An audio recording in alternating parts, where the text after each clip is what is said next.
Sawadee-kap. Hello and welcome to Daily Wisdom, Walking the Path with the Buddha. Today is our group learning program, and we're in the frequently asked questions section of the book. This is the very last part of the book where there's some additional content that I cover here towards the end of the group learning program. Because on October 20th, we're going to be restarting the group learning program from the very beginning. That's only 2 weeks from now, where I'll be starting from the beginning. Next week, we still have class, and I'm going to be teaching a topic there, but that topic isn't actually in the book. So today's class is the last class of all the remaining topics at the end of the book. Not only are you going to be learning about the frequently asked questions today, these are 11 frequently asked questions, but you're also going to be learning about how to determine if you've attained enlightenment. This is part of the content that's at the very end of the book. And we're even going to be talking about some things that aren't at the end of the book, like the last and final words of the Buddha, what he said right before his death, and things like this. So I'd like to welcome all of you, whether you're joining for the first time or you're joining regularly. And at the same time, I'd like to invite you to join for meditation. I'm going to start with some chanting to ease us into meditation. Then I'll come in with some guidance. Then there'll be a period of time where we're just meditating together. And then I'm going to come out of the meditation with some more chanting. And then that's where we'll start our class today. Arahang Samma Sambuddho Mahakawa Otang Mahakawanhang Apiwate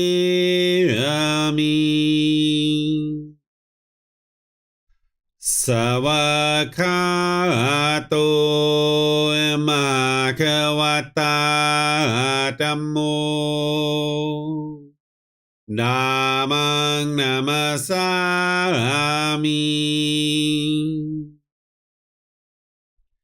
Supatipano Mahakavato Sāvaka Saṅkho Saṅghang Namami Namo Arhasa Bhagavato Arahato Samma Sambuddhassa Namo Arhasa Bhagavato Arahato Samma Sambuddhassa Namo Arhasa Bhagavato Arahato Samma Sambuddhassa Iti piso Mahakawa Arahang Samma Sambuddho Vicacaranang Sammuno Sakato Rokavito Anutero Purisa Dhamma Sati Satatawa Manusarang Oto Bhagavati.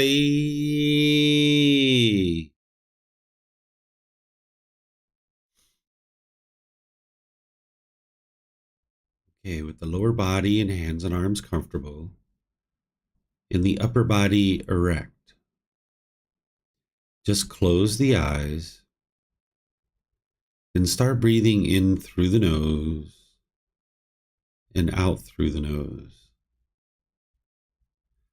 Here you're just looking to establish the breath, a nice, natural, steady, consistent breath.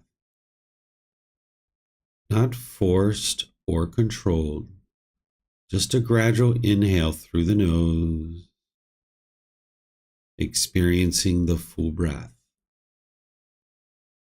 And then, whenever you're ready, exhale out through the nose.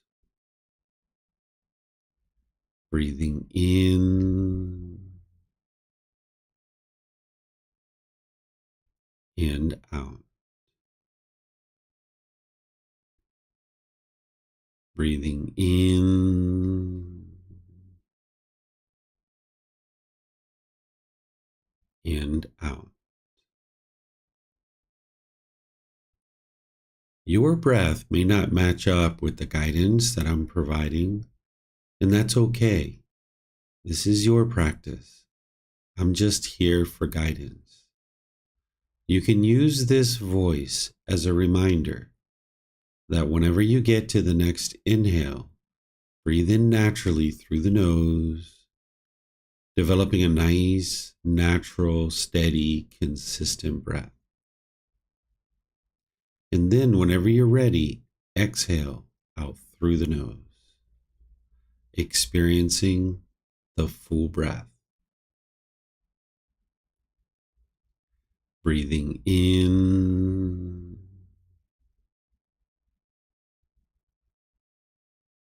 and out. Breathing in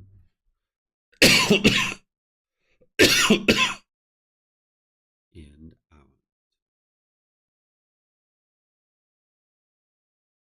With the breath well established, start fixating the mind on the breath. Either the sound of the breath coming into the nose or the sensation of air moving over the skin into the nose. The breath is the present moment. Fixate the mind on the breath, the present moment. Breathing in and out. Breathing in and out. With the mind fixated on the breath, whenever you notice that it moves off the breath, cut that off, let it go, and come back to the breath, the present moment. No need to observe the thought, label it, judge it, analyze it, or even try to figure out where it's coming from. Whenever you notice that the mind is moved off the breath, cut that off, let it go, and come back to the breath, the present moment. Breathing in and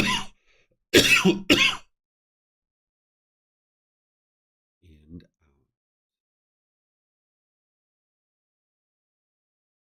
Breathing in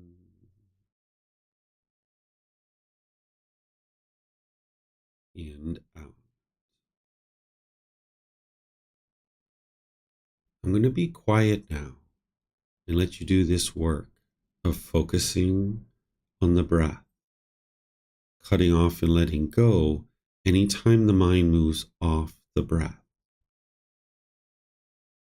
You have nowhere to go. There's nothing to do. No one needs you right now. This is your time to focus on the breath. Breathing in and out.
Arahang Samma Sambuddho Bhagava.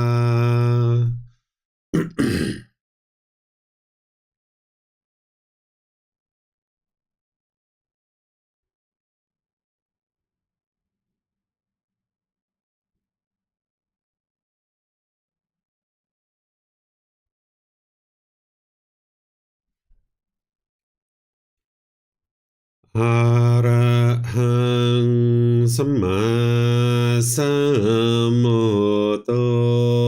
Bhagava. โพตังมาควันหังอภิวาเตมิสวากขาโตมหาควตาธัมโมธัมมังนามัสสามิ สุปฏิปันโนมหาควโต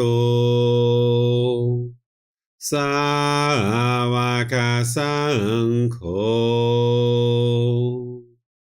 สังฆังนามามิ นับโมตัสสะภะคะวะโตอะระหะโตสัมมาสัมพุทธัสสะนับโมตัสสะภะคะวะโตอะระหะโตสัมมาสัมพุทธัสสะนับโมตัสสะภะคะวะโตอะระหะโตสัมมาสัมพุทธัสสะอิติปิโสมหะควาอะระหังสัมมาสัมพุทโธวิชาจารณังสัมมุโนสกขาโตโรกาวิโตอนุเตโรปุริสานามาสติสัตตาตาวามนุสนังโหโตภาควาติ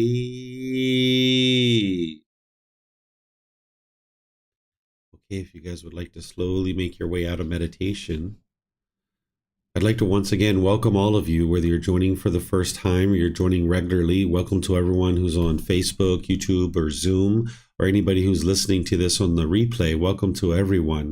As I mentioned, today's class is all about the frequently asked questions sections that are in the back of the book and some miscellaneous content that's there. There's some content about how to determine if you're actually enlightened or not. Because over the last 7 months, I've been sharing with students the teachings that it takes to develop a foundation in the path to enlightenment and helping you to be able to understand what enlightenment is and how to move the mind to this enlightened mental state. But here at the end of the book, what I do is I take some time to address some frequently asked questions that students typically will ask at different times. And these particular frequently asked questions didn't necessarily fit in anywhere else in the book, but here at the end, they fit in really nicely. And then also helping students to understand how to determine if you've actually attained enlightenment. So I'm going to help you understand these 11 questions that students oftentimes ask. And remember, you can ask questions as we go. I'm going to pause at some different times, opening up to any questions that you guys might have. You can put your questions into Facebook, YouTube, or Zoom, or you can raise your hand in Zoom and ask any and all questions that you like. So jumping right into this, one of the first questions that is very common that people ask a lot is, how do I become Buddhist? This might be something that even crossed your mind at one time or another. Well, this question of how do I become Buddhist is the mind wanting to become something, wanting to hold on to some kind of label. For those of you guys that remember personal existence view and the universal truth of non-self, this is the mind trying to cling to an identity. Well, you don't need to become a Buddhist, and there's nobody in the world that has made certain criteria that this is what determines what a Buddhist is or isn't, because there's no one that has that authority to determine that. Instead, a better question here would be, how do I attain enlightenment? Because any kind of labels that the mind has adopted over the course of its life, in order to get to enlightenment, you're going to have to drop those labels. You're going to need to train your mind to not identify with this as who you are as a person.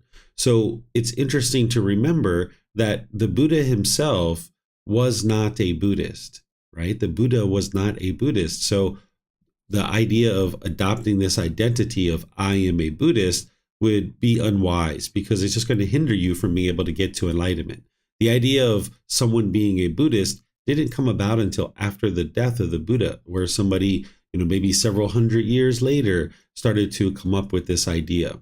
Well, the more valid question and the better question to think about here is, how do I attain enlightenment? Because that's what somebody really needs to do if they're considering themselves Buddhist, or they're wanting to consider themselves Buddhist. What they need to be able to do is firmly get on the path to enlightenment to be able to actually attain enlightenment. And the way that you attain enlightenment is that you learn, you reflect to independently verify, and you practice, starting with the Eightfold Path. The Four Noble Truths is the first step on the Eightfold Path. That's establishing right view, and then learning and practicing all the individual steps or factors on the Eightfold Path. You're going to need to know the Eightfold Path inside and out, backwards and forwards, left, right, up, down. You're going to need to know it like the back of your hand.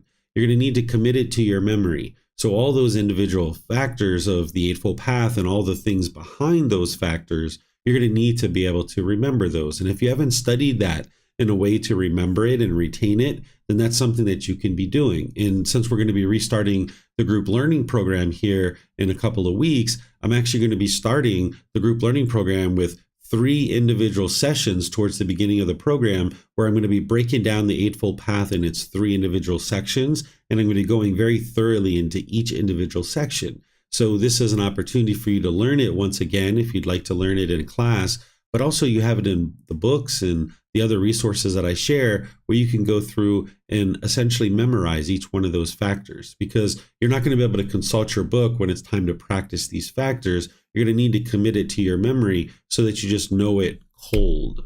Okay, so the way to become Buddhist is to not become a Buddhist, is to not adopt this label of I am a Buddhist, but instead to learn and practice the Eightfold Path, and that's how the mind actually moves to enlightenment.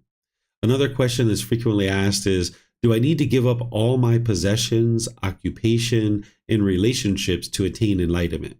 The short answer here is no, you don't need to do that. In fact, some people mistakenly think that the Buddha actually did this, but the Buddha didn't actually do this. He didn't give up all of his possessions, he didn't give up his occupation, and he didn't give up his relationships.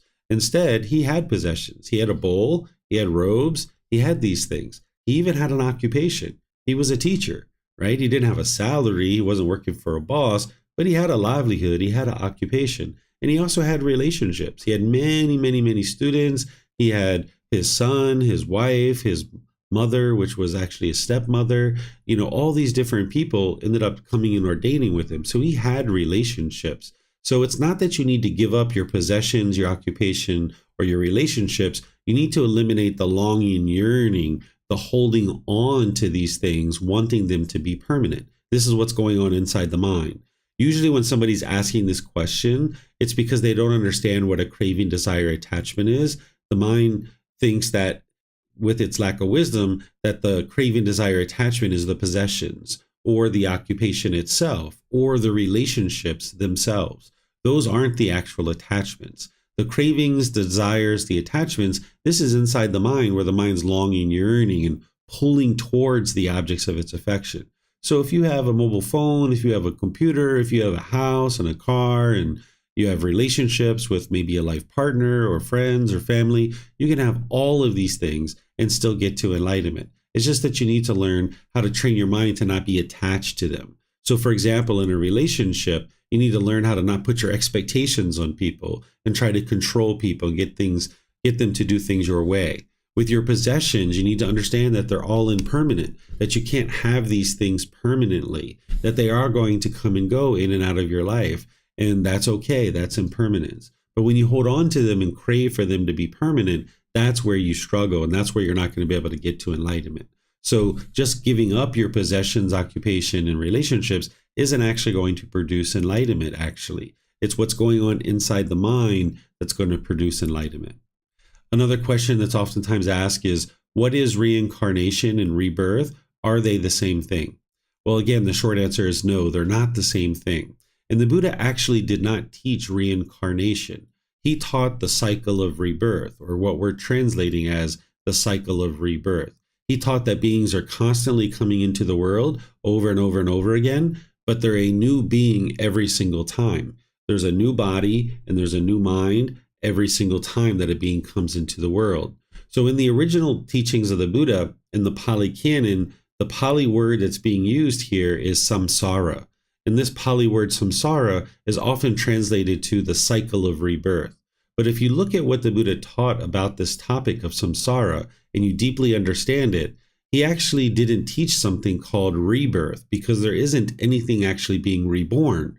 This is the way people are translating it and have been translating it for multiple years. Instead, a better way to think about this is the cycle of new existence, because every single time a being comes into the world, it's a completely new existence. So here's a way that you can think about it logically. If you think about, there's a cardboard box A, and this cardboard box represents the mind and thus a life that is in the world. This cardboard box is a certain shape, a certain color, a certain texture, a certain size. And there's contents in this cardboard box. There's cravings and there's residual memories. Well, at the end of this life, this cardboard box is going to dissolve. The mind is impermanent, so the mind's going to dissolve. But if there's still contents, if there's craving and residual memories, those are going to need to go forward and find a new cardboard box. They're going to need to end up in a new cardboard box. So this cardboard box B is a completely different color, different shape, different texture, different size. It's a completely new cardboard box, but it has contents from the previous cardboard box. The cravings and residual memories have come into this new cardboard box. So this has been translated as the cycle of rebirth. But as you can see, there's nothing that's actually being reborn. Instead, a better way to think about this is the cycle of new existence. Because when you look at what the Buddha taught, this is more in line with what he actually taught. When you see people talking about reincarnation in relationship to the teachings of the Buddha, this is just a misunderstanding of what the Buddha actually taught. Because reincarnation is dependent on a soul. This is the way that the reincarnation is taught, is that there's an everlasting, eternal, permanent soul that moves from one life to the next. And that soul goes into a new body, and it's essentially the same exact being, just with a different body, but the soul is the same. Now, for those of you guys that have been studying with me, you can hear right away, like, no way the Buddha taught this, because he taught the universal truth of impermanence. That's the very first teaching on the path to enlightenment that you learn, that things are constantly changing. So he never taught that there's this everlasting, eternal soul. He actually didn't teach whether there is a soul or there isn't a soul. When the Buddha taught, he shared a discourse at one point where he shared, this is my teachings, and these are my undeclared teachings. And one of the undeclared teachings that he talks about is he talks about whether there is a soul or there isn't a soul. Essentially, he leaves it as an undeclared teaching because it conflicts with the universal truth of impermanence, and it conflicts with the universal truth of non-self. So he never taught whether there is a soul or there isn't a soul. So anybody who's talking about reincarnation or talking about a soul in relationship to the teachings of the Buddha, they just haven't studied the teachings of the Buddha close enough to understand that those things aren't actually true. It's not what the Buddha actually taught. He taught the cycle of new existence, or this cycle of rebirth, where beings are constantly coming to the world over and over and over again, but they're brand new beings every single time. Then a question that is often asked in correlation with this number 3 is number 4. Can I be a Buddhist without believing in rebirth? where we addressed about whether you can be a Buddhist, because we need to drop that label and not see it as that. And then also you understand that there's nothing that you should ever believe in the teachings of the Buddha, right? So it would be very unwise to believe in anything whatsoever, including the cycle of rebirth. Right now, if you don't have the wisdom of how to independently verify the cycle of rebirth, that's fine. At some point in the future, if you move into, say, the Pali Canon and English study group, when we get to volume 11, that's where we actually study all the realms of existence, and you can learn the wisdom of how to independently verify the cycle of rebirth. It's in volume 11, chapter 105. So if you download this, you'll actually be able to see this. So you shouldn't believe in anything whatsoever, including the 5 realms, including the cycle of rebirth, because with belief, you don't know what's true or false. That you either were convinced to believe it by somebody, or you convinced yourself to believe it. And with belief, because you don't know what's true or false, your mind can easily be shaken up. It's unsteady, it's unstable, it's uncalm. So when you get to the truth and you know with 100% certainty what is the truth, your mind can be steady and stable. It can be unshakable. So I never believed in the cycle of rebirth. Never, ever, ever, ever did I believe in the cycle of rebirth. Even when I knew early on that the Buddha had taught the cycle of rebirth, I just set it to the side. I knew that it was something that was there and that he taught, but I just set it to the side. And that's what I suggest that other people do too, that you just set it to the side. Because what's happened in the past, it's in the past. It doesn't matter right now. And what may or may not happen in the future, it's in the future. It doesn't actually matter right now. What matters is that you're in the human realm, your mind is discontent, meaning it's unenlightened, and it's important to gain wisdom to be able to cultivate the mind and actually experience enlightenment. So focusing on that is what's going to help you. And what's going to lead to enlightenment is, even though you need to ultimately understand the cycle of rebirth at some point, but what's ultimately going to lead to your improvement early on is understanding the 3 universal truths, the 4 noble truths, the Eightfold Path, the 5 precepts, meditation training, and things like this. So that's what I encourage people to really focus on. Even though we've had this 7-month program and there's been multiple things that I've been teaching at different times, it's important to deeply soak in the core central teachings. And those are some of them, the ones that I just mentioned. So the idea of believing in anything at all, or even approaching the cycle of rebirth early in your practice, is really unwise. You know, the cycle of rebirth is in volume 11 of the 13-book series for a reason, because that's a better time to approach it.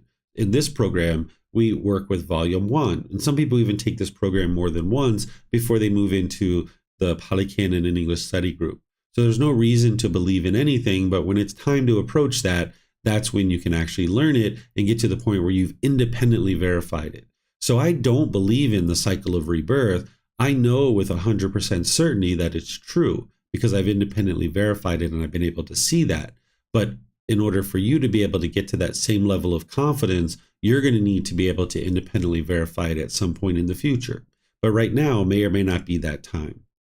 And then lastly here for this number 5, and then we've got some more after this, is what does it mean to take refuge in the Buddha, the Dhamma, and the Sangha? And is there a ceremony to do this? Well, first, let's talk about what the Buddha, the Dhamma, the Sangha is. A Buddha, for those of you guys who have been studying with me, you know, is an individual who's gotten to enlightenment by themselves without the help of any teachers or any guides. They then dedicate the rest of their life to sharing their independently discovered teachings with countless people. And countless people get to enlightenment during that person's lifetime. Then they preserve their teachings in such a way that countless more people will get to enlightenment after their death. So that's what a Buddha is. And Gotama Buddha meets these criteria. Then what the Dhamma is this is the Pali word for the teachings. And then what the Sangha is this is the community. This is a Pali word that means community. This is referred to as the triple gem or the triple jewel. And you need all 3 of these things in order to get to enlightenment. You would need to have confidence in the Buddha, access to his teachings, and you would need to be part of a community, because you're going to need access to teachers and you're going to need other members of the community to be able to observe and to learn from and practice the teachings with. So you're going to need to have confidence in the Buddha, access to his teachings, and be part of a community. If you only had 1 or 2 of these things, you wouldn't actually be able to get to enlightenment. You need all 3. So you may not have confidence in the Buddha right now. Depending on where you are in your journey, you might actually have doubt. You might have doubt whether or not he actually even existed. But as you're learning and practicing and you're training your mind and you're seeing improvement to the condition of the mind and you see how true his teachings are, your confidence will increase and ultimately you'll be able to eliminate your doubt. You have access to the teachings. You know where all the books are that I've shared at no cost, the videos, the podcasts. You have access to classes and courses and retreats. You have access to a teacher. You have access to the teachings. And you're part of a community. We have this international community of people all over the world where you can be part of this community. So you have all three of these things perhaps, or at least maybe you're working on the confidence of the Buddha, but you at least have access to the teachings and you're part of a community. And now slowly but surely, as you investigate the teachings more and more, as you spend time with the community, you'll be able to see improvement to the condition of the mind and your confidence in the Buddha will increase. Okay, so this is what the Buddha, the Dhamma, the Sangha is. When someone's asking about taking refuge in the Buddha, the Dhamma, the Sangha, what they're talking about is getting protection from the Buddha, the teachings, and the community. And there's some places you can go where they have a certain ceremony that they say that you are now taking refuge in the Buddha, the teachings, and the community. Well, the Buddha never created this. The Buddha never had any of this stuff, but people have created it after his death, and it's actually promoting wrong view because any kind of ceremony isn't actually going to produce wisdom. And this can give an individual a false sense of reality, thinking that somehow the Buddha is now going to protect them, or the teachings or the community is now going to protect them, because that's what the word refuge means, is protection. Well, the thing that's going to protect you is your wisdom. That's what's going to protect you. If you have wisdom and you make wise decisions, then you won't experience any harms coming to you because you're making wise decisions. But if you lack wisdom and you're making unwise decisions, it doesn't matter how many ceremonies that you do. If you go out into the world with a lack of wisdom and you're making unwise decisions, there's no protection that you're going to have. There's no ceremony that can produce any kind of protection. So if somebody went through a ceremony thinking that the Buddha, the teachings, and the community are going to somehow protect them based on this ceremony, this can promote wrong view where the mind doesn't understand that everything that's occurring in the world is based on cause and effect, or action and result. There are certain decisions that are being made. So there is no ceremony to take refuge in the Buddha, the teachings, and the community. Even though if you go to certain temples, and plenty of them will do this, they will have a ceremony for you to do this. But this isn't something that you have to run off and do because it's not going to produce anything beneficial in the mind. Remember, the Buddha never taught any rites, rituals, ceremonies, and worship. And even though someone might have a shaved hair and they're wearing white clothes or they're wearing orange robes or they're wearing something else that looks like a Buddhist monk or a Buddhist teacher, it doesn't mean that they understand the teachings. The Buddha actually gave an analogy on this during his lifetime. He talks about if he was a cow walking through the field in the middle of rainy season and the ground was very soft and he was leaving hoof prints in the soft earth. And then there's a donkey behind him inserting its hooves into the same hoof prints of this cow. And the donkey is thinking, I'm a cow, I'm a cow, I'm a cow. The fact that this donkey is putting its hooves in the same hoof prints as a cow, and it thinks that it's a cow, does that make the donkey a cow? Well, the answer is no. It doesn't make the donkey a cow. So just because someone shaves their hair and they wear a certain color of clothes, it doesn't mean that they understand the teachings or that they're practicing them very closely. So you can go to various temples and various venues that are considered Buddhist, and maybe they're even very popular and very well known in the world, and they might tell you that they have a ceremony for you to take refuge in the Buddha, the teachings, and the community. But this isn't actually what the Buddha taught. There's actually people during his lifetime that the Buddha could be traveling from one city to another, and he could just be walking down the road, and somebody would run up to him and they would know that he was the Buddha, and they would beg and plead with him to be able to ordain them because they were interested in being a student of the Buddha. And the Buddha would just basically look at them and say, okay, I'm going to the next town. If you'd like to follow me over there, you can shave your hair and put on a robe there, right? And sometimes he would even just pull over to the side of the street. He was walking, so he would just step off to the side of the street, and the person would shave their hair and put on a robe, and they would just go. No fanfare, no hoopla, no ceremony, none of this kind of stuff. That it was just, okay, you would like to be a student? Okay, shave your hair, put on this robe, and now you can learn with me. So nowadays, there's all kinds of ceremonies, not only to take refuge in the Buddha, the teachings in the community, but even to ordain. There's all kinds of ceremonies that people do. And it's important to understand that this isn't what the Buddha taught, and it's not required in order for you to be able to get to enlightenment. And there's the potential that it's actually promoting wrong view in the mind. So let me know what questions you guys have on this, where you can put those into Facebook, YouTube, or Zoom, or you can raise your hand in Zoom and ask any questions that you like.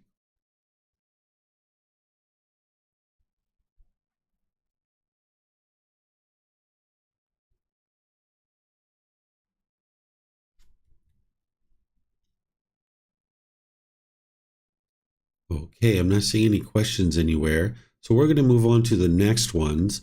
Here with number 6, a question that's frequently asked to people who are teaching and sharing things in the spiritual area is, what is our purpose in life, and what is the purpose of our human existence? Where I share in the book, I talk about various things around this question. One of the things I share is that, in my opinion, this question is coming from the human ego, that the ego thinks that there's some significance or some purpose to this existence, and it's wanting to latch on to some purpose. Some people even call it a higher purpose. And this is where the ego is wanting to have some significance in the world, where what you need to be able to do in order to get to enlightenment is to understand, out of this world, there's 8 billion people. And if you were in an airplane and you look down on the world, it looks like a bunch of ants just running around doing a bunch of activities. But yet the mind wants to think, out of these 8 billion people, that somehow I'm special, and now there must be some purpose or some higher purpose to my life. I've been put here for a purpose. Well, if you look back to prehistoric human beings, I suspect that all they were really interested in is survival. They were probably looking at, what can we eat? What kinds of shelters can we make? Is there any clothes that we can acquire? Can we rub these 2 sticks together and make a fire or something like that? They were just trying to look out for human survival. They weren't thinking about, what is our purpose in this world? It's only been, later in human history, like now, that people's lives are so free to be able to go out and do so many different things, that the mind's thinking that there must be some higher purpose. Because during prehistoric times, we were just concerned about having survival and being able to survive. But now we've kind of mastered this. We've have all kinds of systems. We have clothing, we have food, we have water, we have shelter, we have all these things that are being done for us. And we can kind of create our life where we don't have to be concerned about those kinds of things, because they're provided. As long as we work and we have relationships with people, we have these things readily available to us. And we've mastered these things so well that we have all this extra time in our life. So much so that some of us insert unbeneficial things into our life, where we might just spend hour upon hour upon hour looking at YouTube videos, or playing games, or searching social media. Now, some of those things can be helpful if you do them in moderation and you balance your life. But if you do them excessively, this is where it's taking away from your ability to actually accomplish things in your life and move your life forward. But because we've mastered all these systems and we're easily able to get food and clothing and shelter and things like this, we have all this extra time, and we kind of look around and like, what's the purpose of this life, right? Because you basically go to work, you spend time with some people, you eat, you come home, you kind of spend some time around doing those kinds of things, right? You might wash the body, you might comb your hair, you might get some food, brush your teeth, things like this. And you just kind of think about, well, what's the real purpose to all of this? Well, what I would say is there is no purpose, right? There is no purpose to anything here. There's nothing here for you. Train your mind to be willing to let go of this mundane life that exists on this planet. And then as you choose to do that, your mind will actually be able to move into enlightenment, because you let go of the world and wanting to be in the world. And as you get to enlightenment, that's where life becomes very enjoyable because you're not being upset and angry and frustrated any longer. So even though I share that there is no purpose to this life, oftentimes that's not very satisfying to people. People want to have some purpose. So what I share in this book on this particular topic, I say, okay, if you would like to have some kind of purpose in life, make your purpose to attain enlightenment. If that's what you would need and you need a real purpose in your life, make that your purpose so that by attaining enlightenment, you can eliminate the ego and you can eliminate the desire and the longing, the yearning for some kind of purpose in life. And you can eliminate continuing to come back into this world over and over and over again. So if you want a real purpose, make your purpose in life to attain enlightenment, because as you're training your mind and you have some level of development of your mind, then you're actually able to move your life forward and you can see all parts of your life really blossoming and really improving. Because of course you're going to need to have some kind of occupation, you're going to have friends, you're going to have hobbies, you're going to have activities, you're going to have all kinds of fun and enjoyment at different parts of your life. But you need to have some level of dedication to being able to actually learn and practice to be able to get to enlightenment. And that's what's going to make everything about this life so much better. Another question that's oftentimes asked is, can I exercise the physical body and still attain enlightenment? The short answer is yes, absolutely. In fact, it's very wise to exercise, to have some moderate exercise. It's going to produce better health in the body. It's not the activity itself that's going to determine whether you do get to enlightenment or you don't. It's about ensuring that the mind isn't attached to physical exercise. So for example, if you have a rigid schedule that Monday through Friday at 8 a.m., you're going to exercise every single day. Well, you can't do that. It's not going to be possible because of the universal truth of impermanence. You're going to miss a day. Whereas if you have a craving, desire, attachment to meditate at 8 a.m. every single day, when you get that, you'll be happy. But when you don't get it, you'll be sad or grumpy or irritable. And now you might walk around thinking that it's biological that you're grumpy and irritable. You might think that because biologically you didn't exercise, that somehow that grumpiness is associated with that. But actually what's causing that irritability is that the mind is craving, it's longing, it's yearning, it's attached to this exercise. And because the mind didn't get what it wants, it's experiencing this grumpiness and this irritability. So if you're going to exercise, wonderful, but just be sure you're not attached to it and you're not longing and yearning and you're not using missing exercise as an excuse or justification for being grumpy or irritable. Another thing about exercising is that if you exercise, it's important not to have conceit. Sometimes conceit can sneak into the mind if you're youthful, if you have a certain shape, if you have certain health or a certain physique. You might look out at others who aren't exercising or who don't look as healthy, and you might look down on them and think that they're less of a person. And if you're doing this, this is going to hinder you from getting to enlightenment. It's not the exercising that's hindering you from getting to enlightenment. It's the conceit involved in actually looking down on people and being arrogant and boastful and prideful about the fact that you exercise and others don't. Sometimes people ask, is medicine and medical procedures for the body an attachment? Well, the answer is it can be, but it doesn't have to be, right? It's not the medicine, it's not the medical procedure, it's not the object itself that is the attachment. It's how the mind is relating to this particular thing. So for example, an individual could have a nose surgery because maybe they're having difficulty breathing, and maybe they have a deviated septum and it's blocking their nose and they have difficulty breathing. So they're interested in getting a medical procedure in order to correct the nose so they can get a better inhale and exhale. They can get better breath in and out of the body. And then there could be another person who's interested in getting a nose surgery as well, but they're doing it for cosmetic reasons because they want their nose to look a certain way and they're not content and they're not happy with the way that it actually looks as its natural nose. Well, the first situation, this isn't an attachment. The person needs to adjust the nose in order to get a better breathing in and out of the body. But the second person, they're having a craving, desire, attachment. They're not satisfied with how the nose looks, and they want to actually change the nose in order to be able to have it appear a certain way. Whether that person chooses to do that or not, it's up to them. They can choose to do that if they like. It's their practice. They can choose to do it. But in that situation, the medical procedure is an attachment. And you can have the same thing with medicines, right? The medicine can be for health benefits, and this is what you're using it for. And then when you're done with the medicine, it's done, it's over with, and you stop taking it. But you could also have a medicine that becomes addictive, and you start craving and desiring it and longing, yearning for it, and you're taking it habitually, even though you don't need it, as part of your health. So it's not the medicine and the medical procedure itself, it's how the mind is holding on to these things or not, which determines whether it's an attachment. Sometimes people ask me, what significance can I apply to dreams?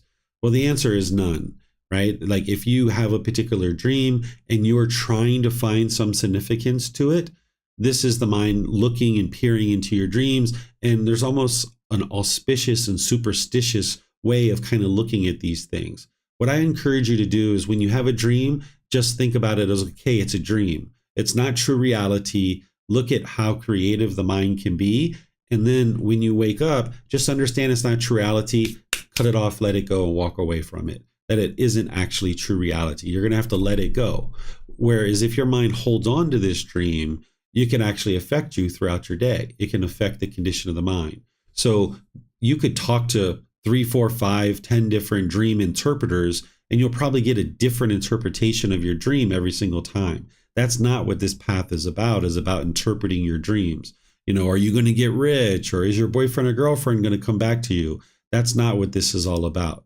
But one thing that you can do with dreams is that, let's just say you're having a regular recurring dream of dying. And when you wake up, you're scared and you're fearful.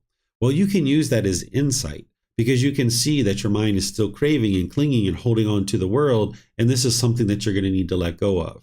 Or say that you're having a regular recurring dream of a boyfriend or girlfriend from the past. This can show you that your mind hasn't quite let go of this individual. It's still holding on. So this can give you insight to what's going on in the mind, but then you're going to need to take action in order to eliminate those cravings, desires, attachments in your day-to-day life, right? So this is how you can approach dreams.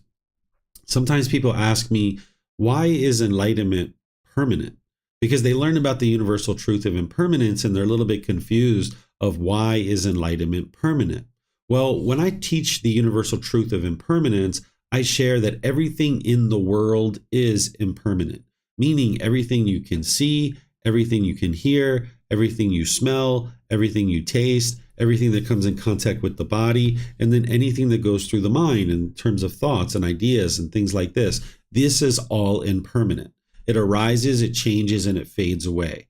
These are called conditioned objects, that they arise, they change, and they fade away.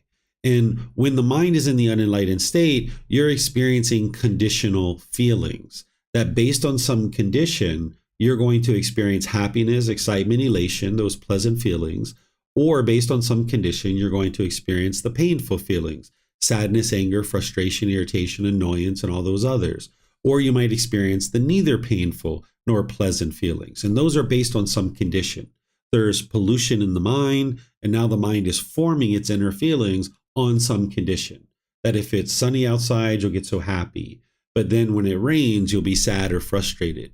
Or if your bank account balance is here, you'll be happy, but then when it goes down, you'll be sad or frustrated. This is what the unenlightened mind does, that it's forming its inner feelings based on some condition. Well, by the time you get to enlightenment, you've purified the mind, that these conditions no longer exist in your mind. You've purified the mind of the 10 fetters. Your mind is now unconditioned. So where the Buddha describes that conditioned objects, they arise, change, and fade away, unconditioned objects, they do not arise, they do not change, and they do not fade away. So the qualities of the enlightened mind, the peace, the calm, the serenity, the contentedness, the joy, and all those other qualities like the focus, concentration, clarity, the deep memory, all those other things, these qualities are being experienced because you've purified the mind. You've gotten rid of the pollutions. So now the natural state of the mind is enlightened, where it just naturally is experiencing enlightenment. There isn't any cause and condition that is producing it. Instead, it's because you've eliminated the causes and conditions that produce the up and down, that now that you've eliminated those, now the mind can be stable and steady, and it's a permanent mental state. That once the mind is experiencing this peace and joy, it will never again go back to experiencing anger and sadness and frustration. It's humanly impossible for an enlightened being to ever experience anger and frustration and sadness and any of these other discontent feelings.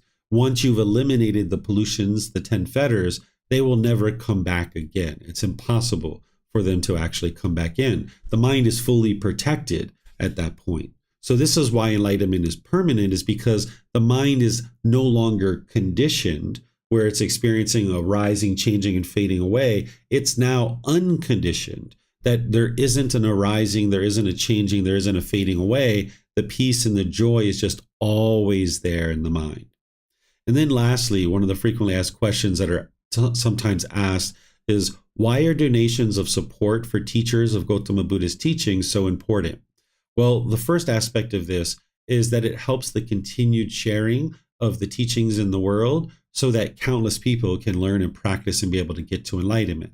If it wasn't for practicing generosity to help the teachings continue in the world, then people wouldn't have access to them. And the world would just become a darker and darker and more miserable and horrible place to live for everybody. So by sharing generosity with financial support, this is going to help the teachings of the Buddha continue to exist in the world for you and for all the generations in the future. All the teachings that we're learning, everything that you're being exposed to, this is some kind of donation or some kind of support that has been happening ever since the life of the Buddha 2,500 years ago. What's been put into motion is this constant generosity where over 2,500 years, people have been sharing, whether it's their land or their financial resources or their time or their effort, their energy, everything that you see, like the microphone that I'm using right now, the lights that I'm using, the clothes that I'm wearing, all of these things have been donated by somebody at some point that they were interested in seeing the teachings continue in the world. So that's the first reason why it's important to support the teachings, is that they can continue in the world. The second reason is that by practicing generosity, it leads to your enlightenment, because the cause of discontentedness is craving, desire, attachment, the selfishness, the mind holding on and wanting things to be permanent. And the way that you transform that is, one, through breathing mindfulness meditation, that meditation that we just did and that you guys have been learning throughout this program. The goal isn't to eliminate your thoughts. The goal is to notice the thoughts sooner and sooner so that you're developing mindfulness and concentration, and to be able to let them go easier and easier. Because when you hold on to things, you're going to get discontent. If you think back to that boyfriend or girlfriend when you guys broke up, when you held on to that relationship, even when you guys broke up, when you were holding on and holding on and holding on, you were angry, you were mad, you were frustrated. You might have been lonely or bored. You might have been missing this person. But at some point, you decided, you know what? If she wants to be with somebody else, so be it. Let her be with someone else. Or if he wants to be with somebody else, or he wants to move across to another part of the country, so be it. And your mind let go. And that's where you gained your peacefulness. So a mind that has craving, desire, attachment, and the mind's holding on, it will experience discontentedness over and over and over again. So the breathing mindfulness meditation is training your mind to let go, as well as practicing generosity. That's training your mind to let go. So we were all taught as children pretty much to give and share. And we were taught to share our toys and share our food and things like that. But as we age and we start working and we start applying our effort to certain things, we start wanting things to be fulfilling for ourselves. We think that if we're going to spend 3 hours doing something, I want this in return. Or if I spend 2 days doing this, I want this in return. The mind becomes selfish. But what the Buddha is teaching you to do is to train your mind to live open-handedly, where you don't have this selfishness. And that's where generosity comes in. So for me, you will always see that everything that I teach is always available at no cost. The classes, courses, retreats, the books, the personal guidance, the videos, podcast, audiobooks, all this stuff is available to students at no cost, because it's very important to share the teachings in the world so that the widest audience possible can get access to them. If I put a price tag on this group learning program where it's $2,000 to be able to take this program, right away, the most disadvantaged people who actually need the teachings the most wouldn't be able to get access to them because they can't afford that $2,000. So by having a price tag on a class, it's basically blocking out people that actually need the teachings the most, and now they stay stuck, right? But there's people in the world that do support me. They don't necessarily give me $2,000, but they share with me, and there's people who share, and then that allows me to be able to then share these teachings with everybody and anybody. I never have an expectation that a person will give me anything. Instead, what I'm doing is I'm just giving to the students, and I just give and give and give and give. And I know that if I continue to share these teachings, that people in the world will learn them, people will get to enlightenment and more. If people are interested in supporting the teachings, then they might choose to do that. But I never have an expectation of that. My support and my interest to help you isn't based on whether someone makes an offering or not. But just know that making offerings to support these teachings, it does help them to continue in the world. And it also helps you to get closer to enlightenment because it's training your mind to eliminate craving, desire, attachment. And this is one of the reasons why I don't put a price tag on the classes, because then students wouldn't be able to practice generosity. They wouldn't be able to actually get to enlightenment because they're paying a price for a service. I paid this, and now I want this in return. But instead, you guys can just see that somebody's practicing generosity. I'm just willing to share without any expectation of anything in return. And then if at some point somebody would like to share with me, they're more than welcome to do that. And it's up to each individual to choose whether or not they're going to do that or not. But these are the two reasons why it's helpful and it's important to be able to share the teachings, not just with me, but to be able to share donations with other teachers as well, so that the teachings can continue to flourish in the world. So let me know if you guys have any questions on anything that I shared here on these particular frequently asked questions. Okay, it looks like Yusuf has a question here. How to donate for you, and is possible to donate without the company that is helping me donate to you knowing your name, because I'm not interested in them knowing to whom I'm donating. So I have multiple different ways that people can donate. If you go to our website, in buddhadailywisdom.com, there's a link for support us. And if you go there, you can use PayPal, which some people have a PayPal account. PayPal also will accept bank cards. There's also transfers that you can do with bank accounts and things like this. So you can see it all on the support us page.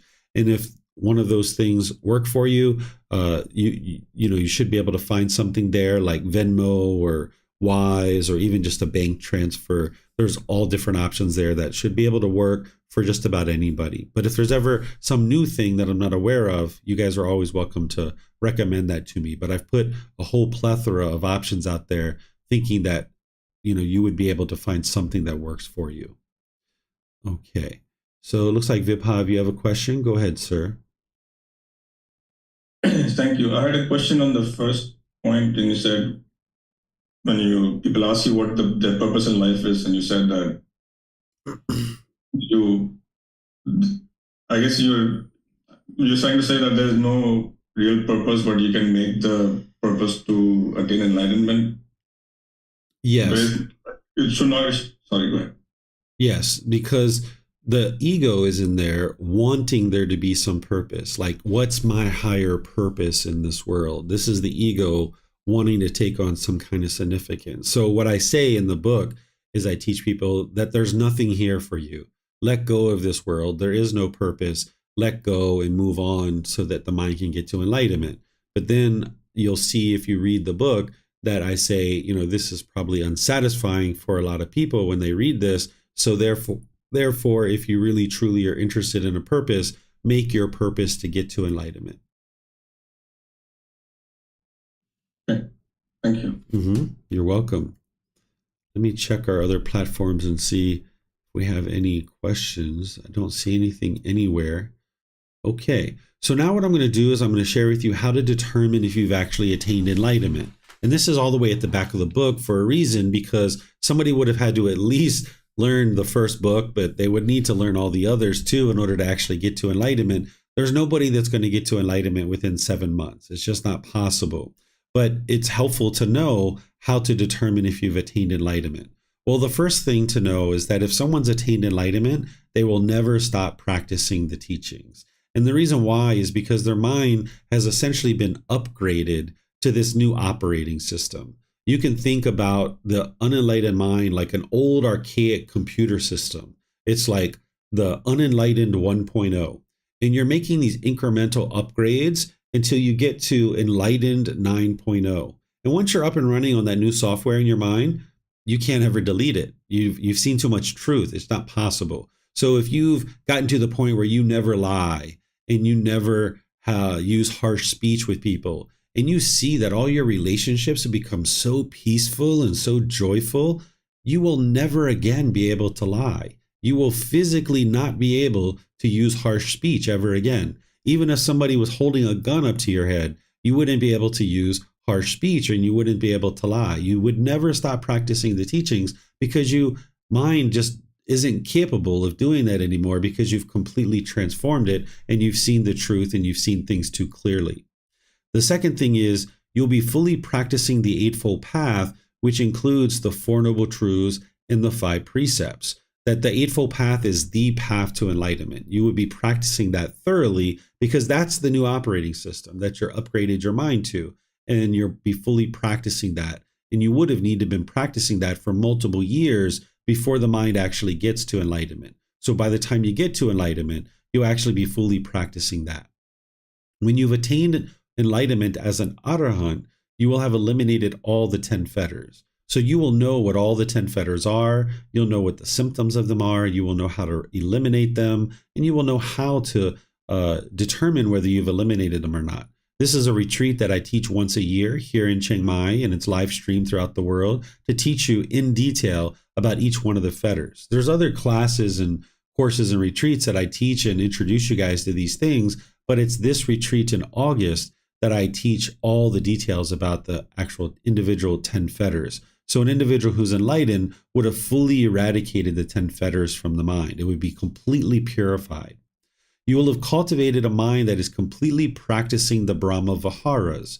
If you remember back to chapter 14, that's where I taught the Brahma Viharas. These are 4 healthy mental states: loving kindness, compassion, sympathetic joy, and equanimity. You would be fully practicing these because loving kindness is the antidote to anger, hatred, and ill will. Compassion is the antidote to indifference about the world or the longing, yearning, the craving for the world, because compassion is the concern for the misfortune of others, where what sometimes the mind does in the unenlightened state is you have a craving for the world to be a certain way, or you're all the way on the other side and you're indifferent and you could care less about the world. But the middle way is compassion, where you have concern for the misfortune of others, right? And this loving kindness is a genuine interest in seeing all beings be well. That's the exact opposite of anger, hatred, and ill will. The sympathetic joy is joy for others' success, even if you didn't contribute to it. This is the remedy to jealousy and envy. So if you have jealousy and envy in the mind, it's just that you haven't fully brought sympathetic joy to full perfection and full development. And then there's equanimity, which is calmness and composure, evenness of temper, especially in a difficult situation. This is the remedy to a mind that's being shaken up. So for example, if you got a phone call that your mom has been in a terrible car accident and she's being rushed to the hospital in an ambulance, if you get that call, if you're attached to your mom, you might be shaken up by that. And your mind might want to hurry up and grab your keys and run out the door. Well, if you did this, you could potentially get into a car accident yourself going across town. But at the very least, when you show up to the hospital, your mind's going to be shaken up and you're not going to be able to actually talk with the doctors and nurses to make wise decisions to be able to help your mom. So by the time somebody's enlightened, they will have been practicing equanimity long before they're even enlightened. When they're in the jhanas, they're going to be practicing equanimity where they have calmness and composure, especially in difficult situations. They won't be shaken up in those situations because they understand it's unwise to rush across town and, rush to the hospital. Instead, you would take your time, you would get there in a reasonable amount of time, and then your mind's calm and composed, and you can talk to the doctors and nurses, you can find out what's going on, and now you can make wise decisions to be able to help your mom. It doesn't actually help her for you to rush across town. So by the time somebody's enlightened, they're going to be practicing the Brahma Viharas to perfection. Loving kindness, compassion, sympathetic joy, and equanimity, because this is remedying certain issues in the mind. Then an individual will be practicing the 7 factors of enlightenment. The 7 factors of enlightenment are to lift your mind up out of the sluggish, dull, complacent, lethargic condition where there's a lack of willingness to do something. It lifts it up out of that and brings it to the middle. But then also, if your mind's excited or overactive, it'll bring the mind down into the middle where there's tranquility and concentration and equanimity. So the 7 factors of enlightenment are actually a tool to fine-tune the mind. It's not to determine whether you are enlightened or you aren't enlightened. It's actually a tool to fine-tune the mind. And the first one is mindfulness, where you use your awareness of mind to determine whether your mind is sluggish or whether it's excited.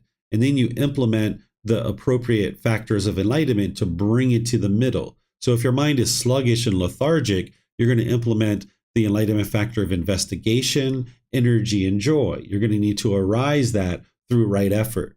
If your mind's overactive, then you're going to need to bring in the tranquility, the concentration, and the equanimity. And that's what's going to bring it to the middle.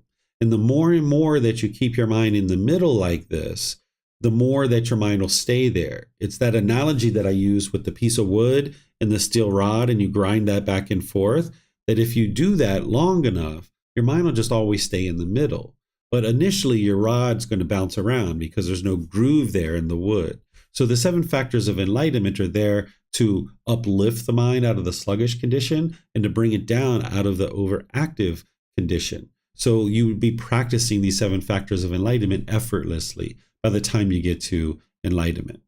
And then lastly, the ultimate way to know that you've actually attained enlightenment is that you'll no longer be experiencing any discontentedness. You will eliminate 100% of all discontentedness.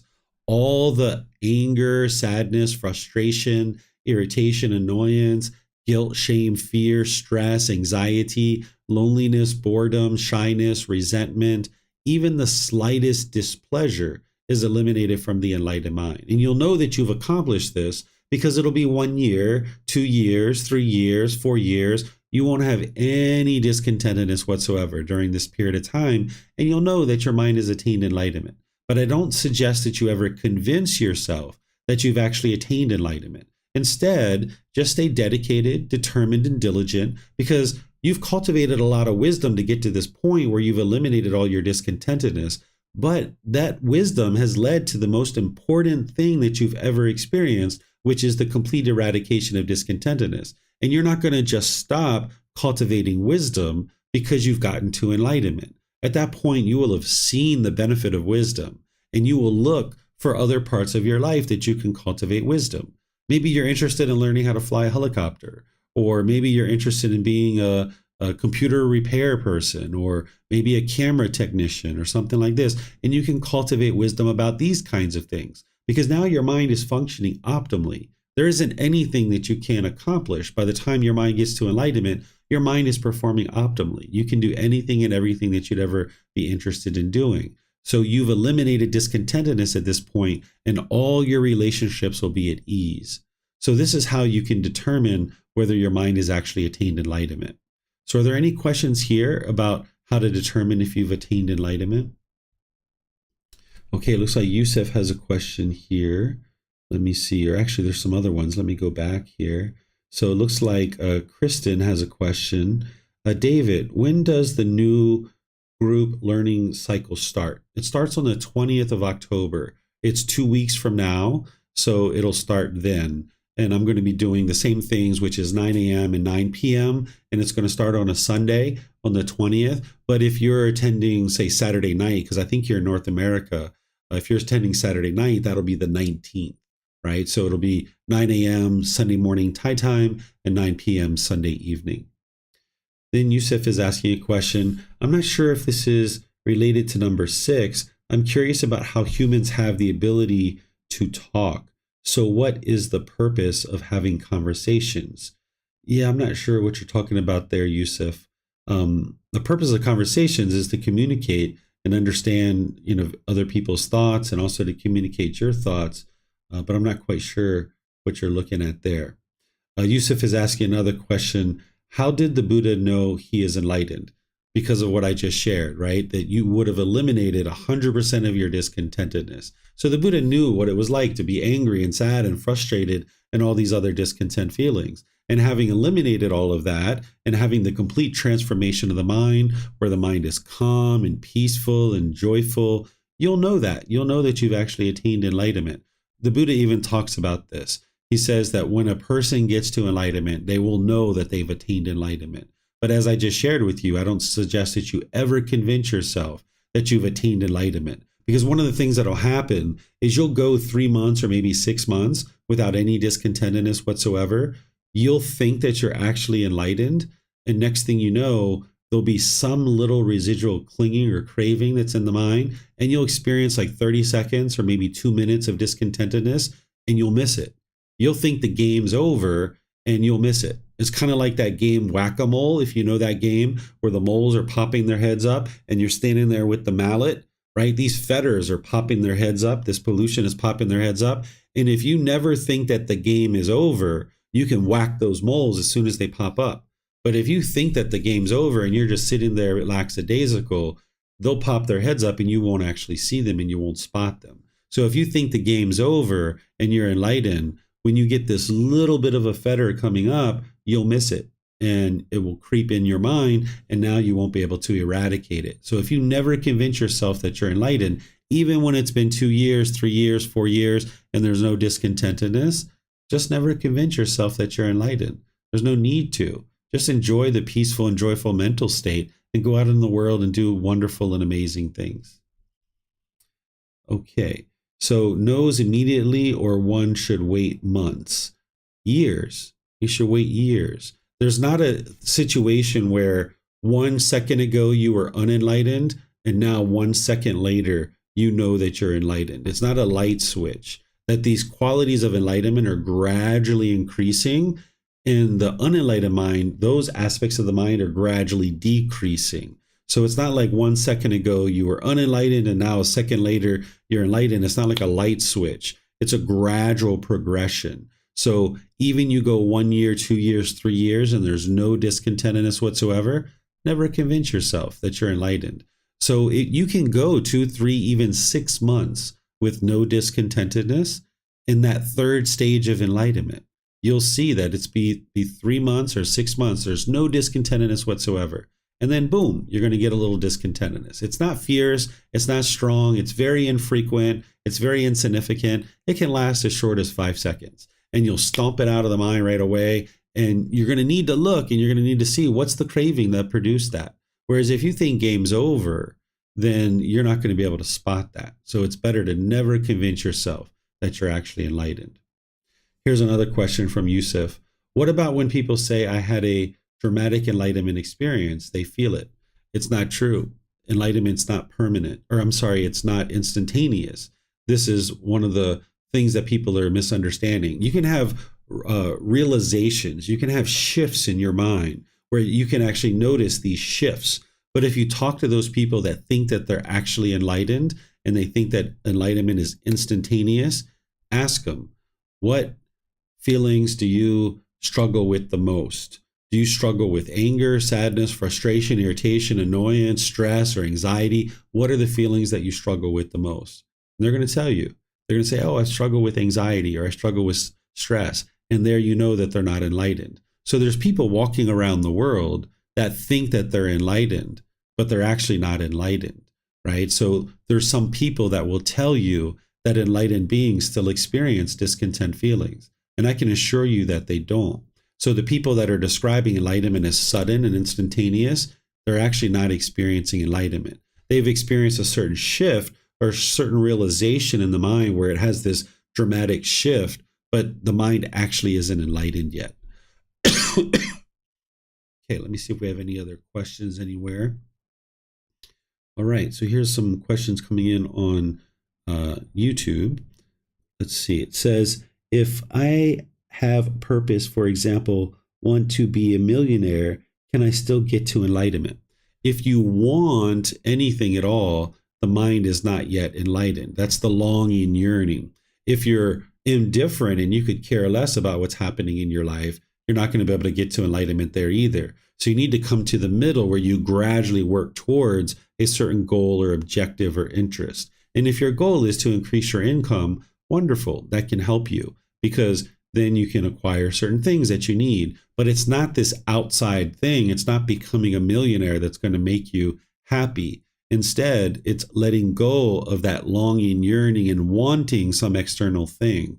So it's not money that's going to produce happiness, but also having money isn't going to hinder you from being able to get to enlightenment. An enlightened being could be rich, and they could even be famous. Those things aren't what's going to determine whether you're enlightened or not. It's whether the mind's holding on and clinging to these things and chasing after it. So if you're chasing after being a millionaire, you won't actually get to enlightenment. But if you throttle that back and you restrain the mind and you gradually work towards your goals, objectives, or interests, you might become a millionaire, and you can actually have experienced enlightenment as well, because the mind is no longer experiencing discontentedness. You don't form your inner feelings based on this money. So the money isn't the problem. It's the longing, the yearning for it, and forming your inner feelings based on this money. That's what's going to cause the issues in your life. Okay, it looks like Yihang has a question. Go ahead, ma'am. Thank you, Teacher David. I was thinking about how would you, or maybe could you please perhaps share how are you making sure that you eliminate the attachment to your like close, really, really close loved ones, for example, like your son? Because I feel like before you shared, we can have this contemplation in the mind of the loved ones dying. And the more times we're doing that, the more the mind is being peaceful. But sometimes I feel like maybe how many times we're doing this is still what's happening in our mind. And then what is happening, like if the death is like really truly physically happening in front of us, might still have a different shocking impact that. So I'm not sure how would you making sure to really eliminate those attachment to really close loved ones. Okay. Is your question about how to eliminate your attachment, or is it how to know that you've actually eliminated it? How to know that you have. Okay. And is your question related to me specifically and my personal experience with my son? I would be a bit curious to know if it's possible. Actually, okay. I thought about this question because recently I visited one of my friends who just had a newborn baby. Mm-hmm. And that day, the baby was like acting all the time normal. And I was also thinking I didn't think too much. I was just trying to eliminate all the happiness or frustration when the baby cries or laugh. I just think it's maybe it's a good practice to do. Mm-hmm. And then suddenly, at the moment, the baby just stopped like weird, like stop acting of anything. It's like she was in they call what do you call the baby wagon, the cart, mm-hmm. and then the baby just opened the eye, but didn't do anything, just stopped doing anything. Looks like that, like for a long few seconds.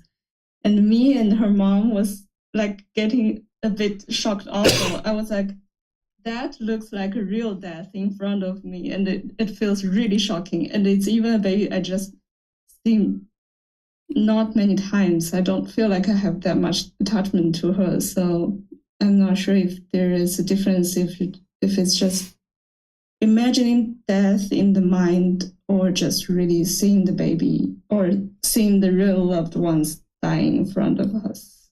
Okay. The way that you'll know you've eliminated an attachment to an individual person is you won't be putting your expectations on that person and trying to control them. When you're away from that person, you won't miss them, right? Like that feeling of like, oh, I miss that person and I really want to be with them and I can't feel content and peaceful and happy and joyful without them. That's how you'll know. If the person gets injured or they're sick or something like that, your mind won't be shaken up.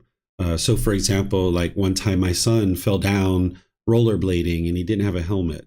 And I was with some students actually, and they came to me and they said, "Hey, your son just took a really bad spill and he didn't have a helmet on." And I said, "Oh, okay. Thanks for letting me know." And I just finished up what I had to say to this other student. And then I was talking for a little bit. And then they came back over to me. They said, "Hey, I really need to let you know that your son fell down and he hasn't gotten up yet. And he's actually still laying on the ground." And I said, "Oh, okay." And then I calmly made my way over to where he's at. And then I asked him, "Hey, what's going on? How you doing?" I was just completely calm and collected and practicing equanimity. And then ultimately we ended up taking him to the hospital because he started vomiting about maybe 20 or 30 minutes later. When we were in the car, he was vomiting. So I needed to take him to the hospital. So I just calmly took him to the hospital, calmly took care of that.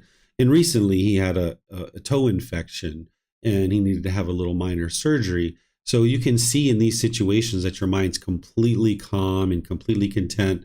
And when you go away from your family, like I just went away to Mexico, my mind was completely peaceful. I didn't miss my son. I wasn't worried about him or anything like that. So this is some of the ways that you'll know that you've eliminated your attachment, that your mind won't be shaken up about these kinds of situations. Okay. Mm-hmm. I think I got to know a little bit more. Thank you. Yeah, you're welcome. Okay, let me see if we have any other questions anywhere. It looks like David is asking a question on Facebook. Going back to the example of the cardboard box and the box disintegrating, the soul or the aspect that continues on and looks for another box.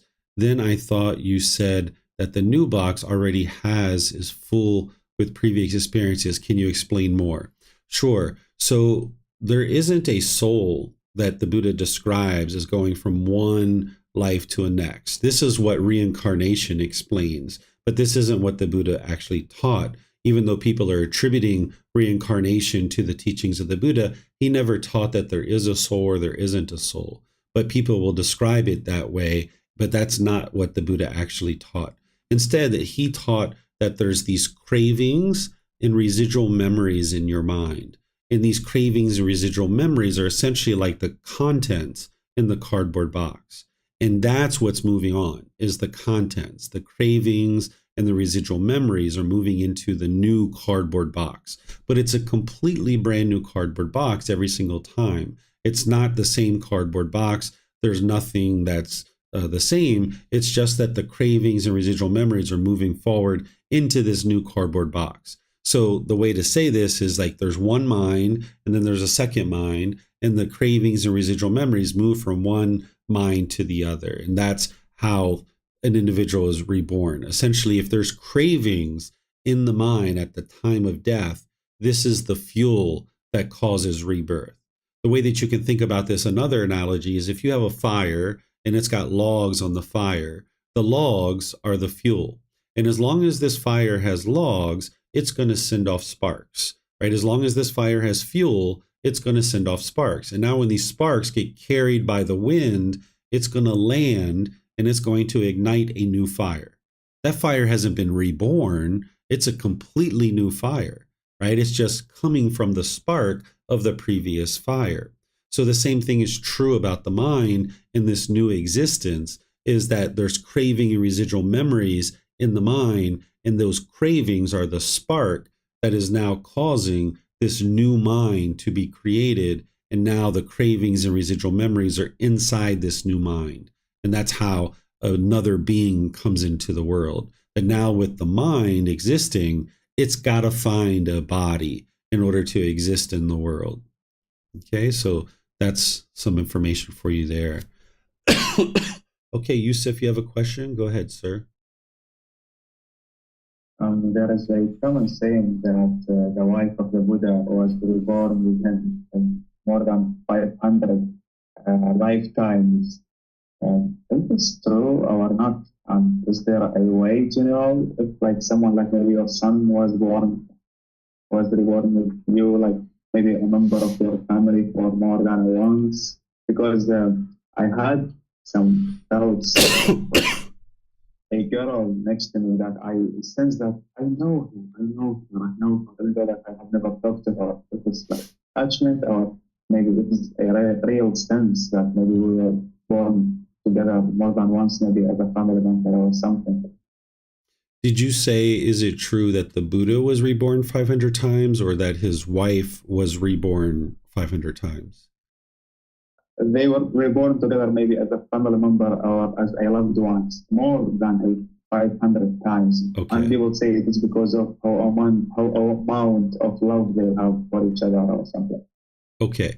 So this doesn't appear in the original teachings of the Buddha at all. It's not in the Pali Canon that I've seen. So if this is being shared, this is something that is being shared as hearsay, or just one person to the next. It's not actually based in independently verifiable evidence in the Pali Canon that I've ever seen. So that part of it isn't actually documented in the Pali Canon. But the Buddha does describe that if there are members of your life, people in your life that you have a good relationship with and you have a fond relationship with, if you guys are reborn, you will be reborn together in a future life, but not necessarily in the same role. You can actually be reborn in different roles. So let's just say you're husband and wife in this life and you're very endearing to each other, and now you're reborn into a future life.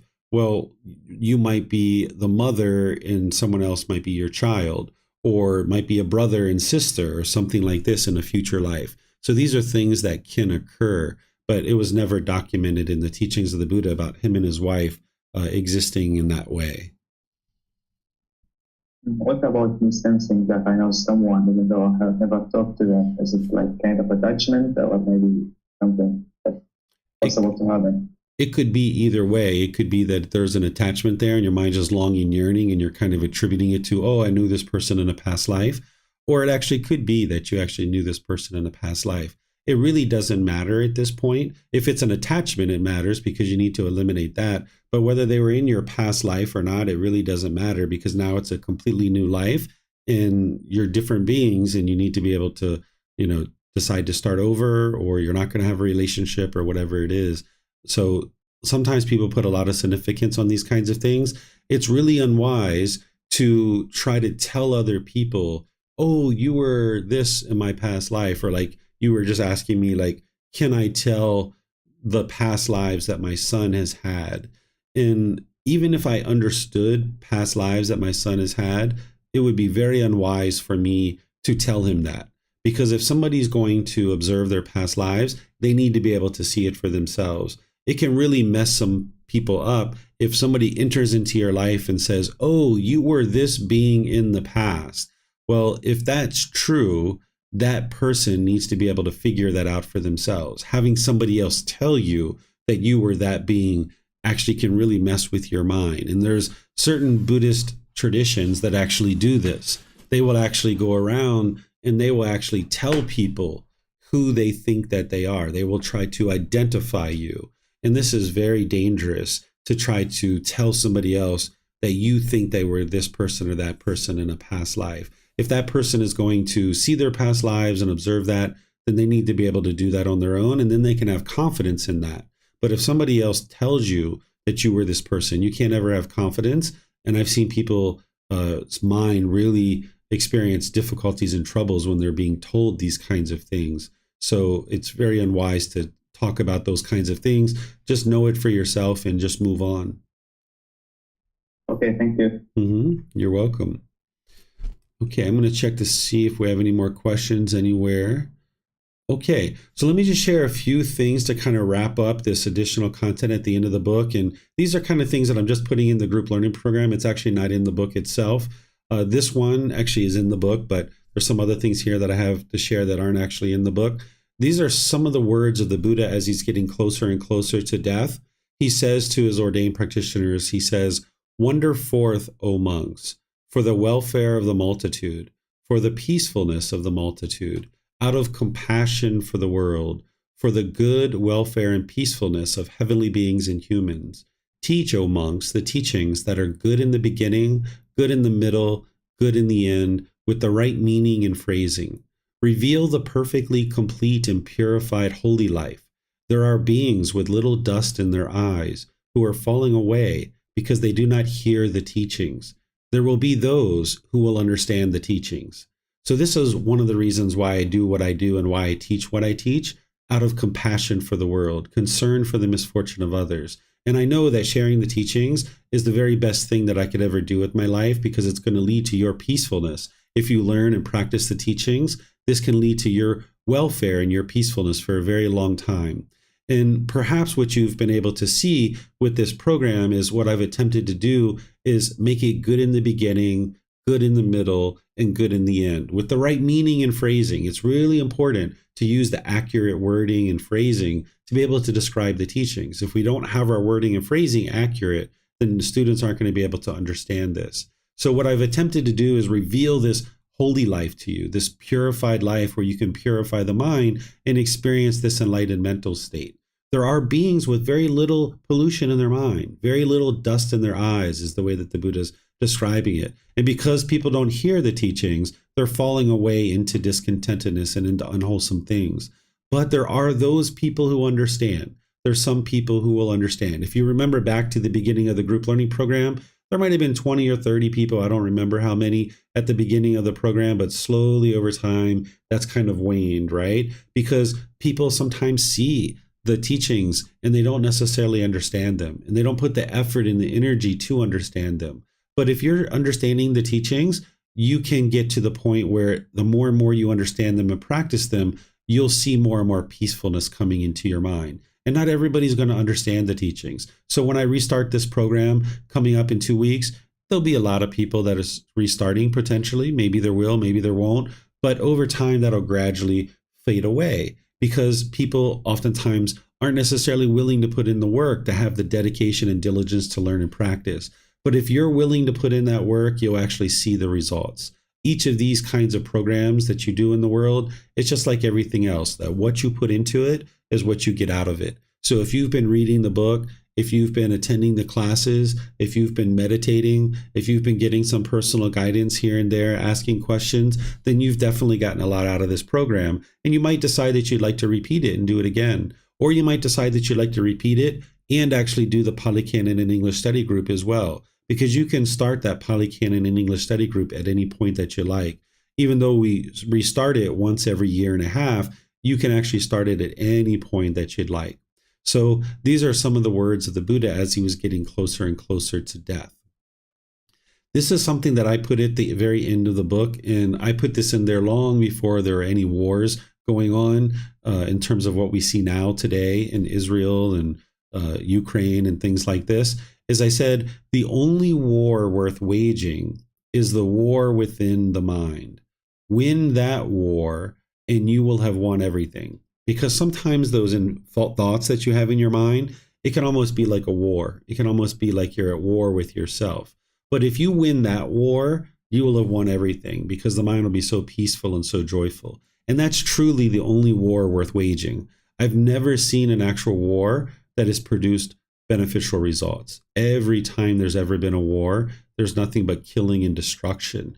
So what I'm sharing here is that there's no war worth waging except for the one that's within your own mind. And if you can win that one, you've won everything. Here's some words from the Buddha as he was getting close to death. He says, "One who sees the teachings sees me. One who sees me sees the teachings." He says this in response to one of his students, because the Buddha was describing to his students that he was going to be dying soon. And one of his students was begging and pleading with him not to die. And the Buddha says, you don't need me. You don't need this physical body to be here any longer. Because if you see the teachings, you see me. What he means by that is, if you understand the teachings that the Buddha shared deeply enough, when you look around the world, you'll see him everywhere.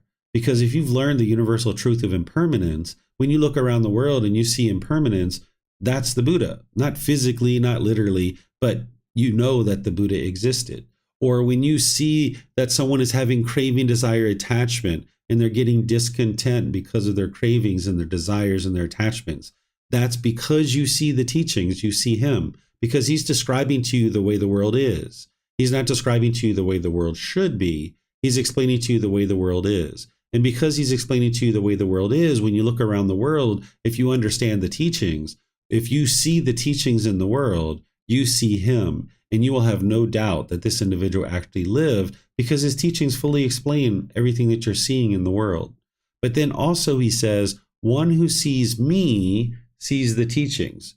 What he means by that is he's a living, breathing, walking example of his teachings. If you live during the lifetime of a Buddha doesn't teach one thing and then do something different.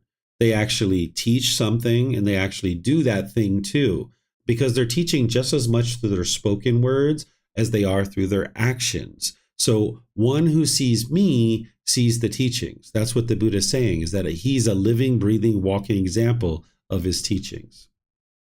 Here's the actual last words of the Buddha, where he's talking to his student Ananda, who was one of his close students. He says, Ananda, it may be that you will think the teacher's instruction has ceased. Now we have no teacher.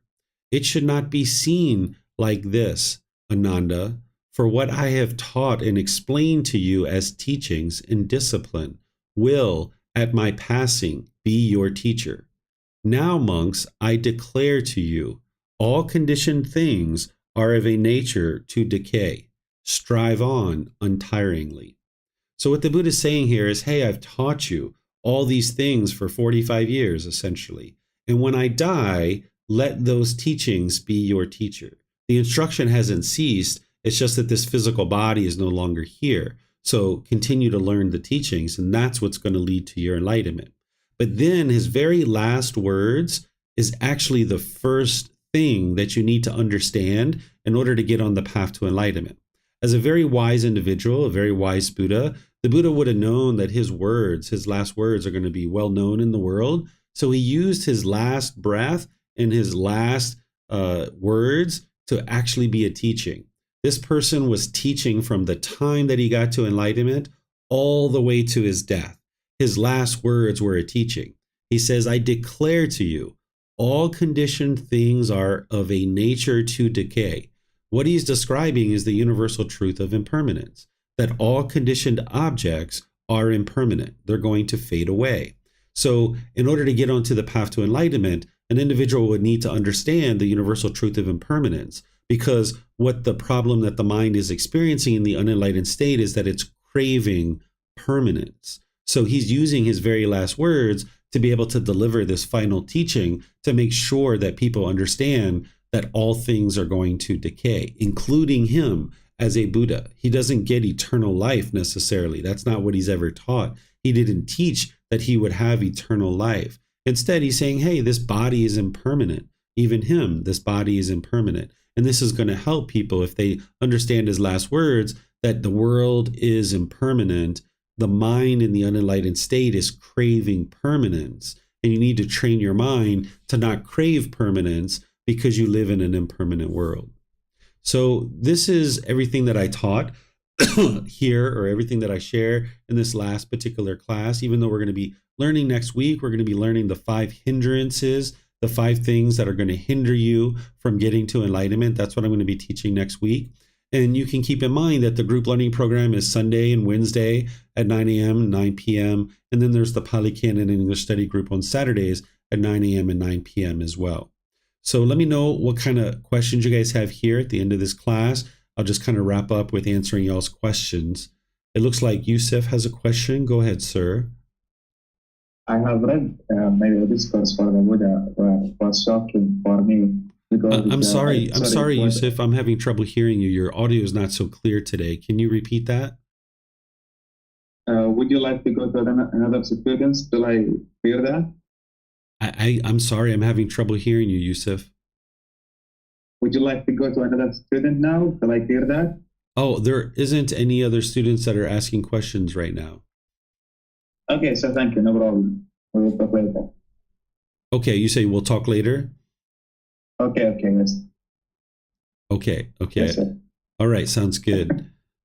All right. Looks like Leo has a question. Go ahead, sir. So David, I have a general question, not about these questions. Is it okay, or to ask? Because of the time, why don't I go ahead and end class? after I end class, then you can stick around and we can chat. Sound good? Yeah, that's fine. Okay, sounds good. All right, so what I'm going to do is just end class by thanking all of you guys for participating over the last 7 months, and thank you for your interest and your dedication and your diligence to learn and practice the teachings. As you guys need help, whether it's now or in the future, whether you decide to retake this program or any of the other programs, or whether you take a break and step away and just try to practice and integrate these teachings into your life, just know that you can always reach out and I'm here to help you. Next week, I'm going to be teaching the 5 hindrances. These are 5 things that are going to hinder you from being able to get to enlightenment. And then the week after that, I'm going to be restarting the program from the very beginning. And then remember, on Wednesdays, I do meditation with students and open up to any and all questions that you guys might have. So thank you again for joining, and perhaps I'll see you guys in a future class. Be well and have a really wonderful and lovely rest of your day. Take care. Sawadee krap.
Thank you again for watching. Enjoy your meditation.